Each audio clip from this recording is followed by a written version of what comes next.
And of course, living in Florida, I work a lot of these retirement centers. Y'all know what I'm talking about. Some of y'all may live in a few of them there, but I'll tell you, some of them, something. We worked one the other day. There was a lot of old folks and their parents. I was getting ready to come on stage. I set my glass of water down there. Somebody come put their teeth in it.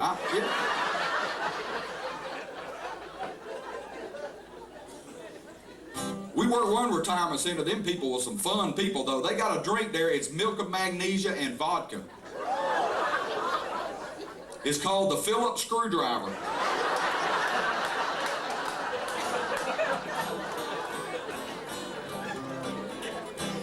They got another drink there. It was prune juice and vodka. And it was called the Pile Driver. Now, I don't know.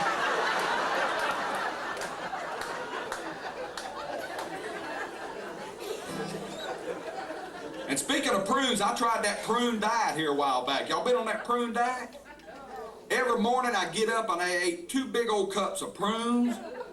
And whew, I didn't lose no weight, but boy, I was easy to find.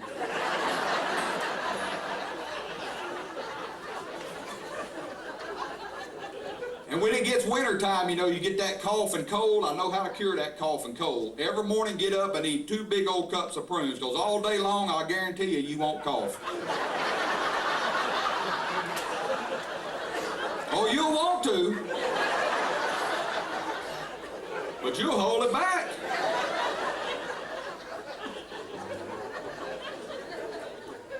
This lady comes up to me down there and she said, I'm 86 years old. I've got a 91-year-old boyfriend and I slapped him 3 times last night. I said, was he getting fresh with you, honey? She said, no, I was checking to see if he was dead. Then this 93-year-old fella come up to me and said, Johnny, I'm 93. I'm marrying a 20-year-old waitress down at the donut shop. I said, woo, you're 93. She's 20. That could be sudden death. He said, if she dies, she dies.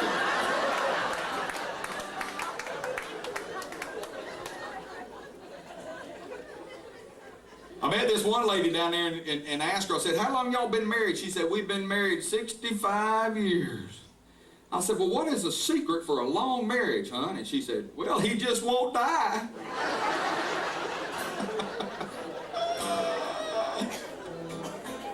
And I had a group open it up for me, so we went and sat down in the back to listen to them before I went on stage. And the fella in front of me, this older gentleman and his wife, and he got down on his hands and knees crawling around on the floor. She said, what are you doing down there? He said, I dropped a piece of caramel candy.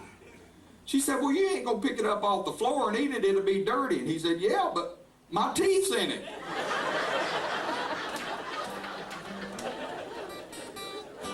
We got any snowbirds out there? Make some noise. Whoa. We got some snowbirds. Let me tell you folks that are visiting Florida for the first time, Florida is an old Indian word that means road construction. Am I right? Well, I write a song here. I got me a new song I just wrote it. Made it up out of my own little head. Had enough wood left over to build a bass fiddle. It was something else. It's called Here Come the Snowbirds. You ready?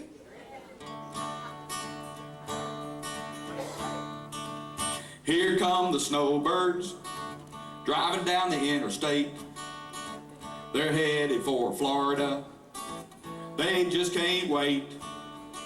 The turn signals are blinking. They're not even changing lanes. It's enough to drive you crazy. It'll make you go insane.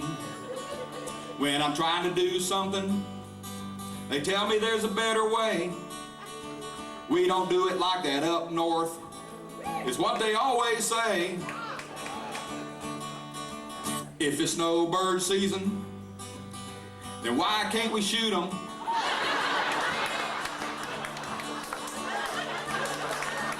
Oh yeah. Tag them and bag them and send them on their way.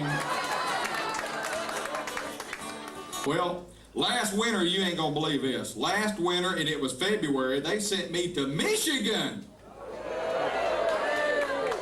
It was cold up there. I slept between the mattresses. It was so cold in Michigan, It was so cold the lawyers had both hands in their own pockets.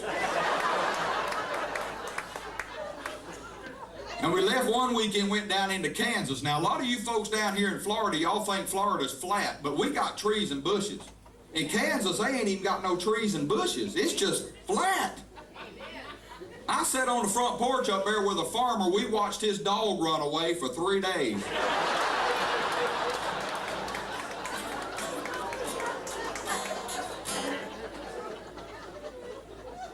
I'm telling you. Florida boy and a Georgia boy and an Idaho boy and a Michigan boy is riding along in a car. The Idaho boy went to throwing potatoes out the window. They said, "What you doing that for?" He said, "We got so many potatoes in Idaho, we got to get rid of some of them every now and then." They rode a little further. The Georgia boy was throwing peaches out the window. They said, "How come you throwing them peaches out the window? We got so many peaches in Georgia, we got to get rid of some every now and then." Florida boy drove along here, and a few minutes later, he threw the Michigan boy out the window.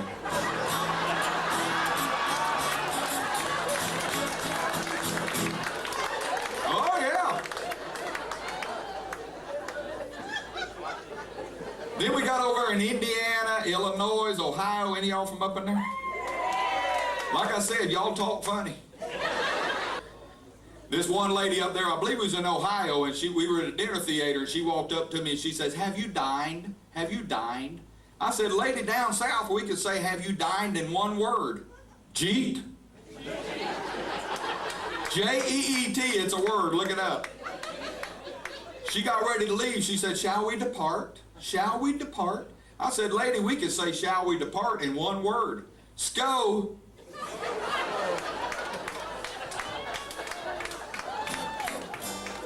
And while we was over in Michigan, now I've lived in Florida most of my life, and everybody I know from Michigan and Florida is usually an older person.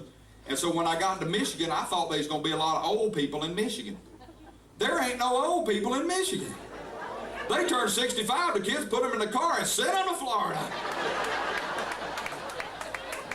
And here they come down the interstate, a steering wheel and 2 hands.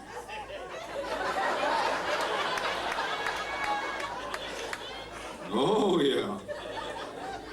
Then we went to them little bitty states. Help me out now.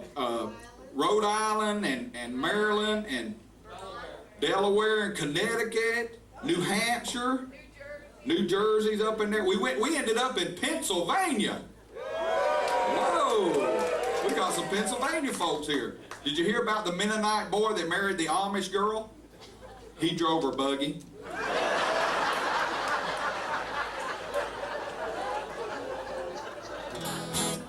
Well, we ain't going up there in little bitty states no more because they ain't got no grits.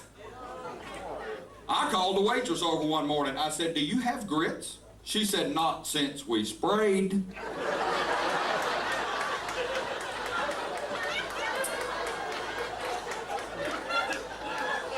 "We still got chiggers and mole mice, but we got rid of them grits," she said.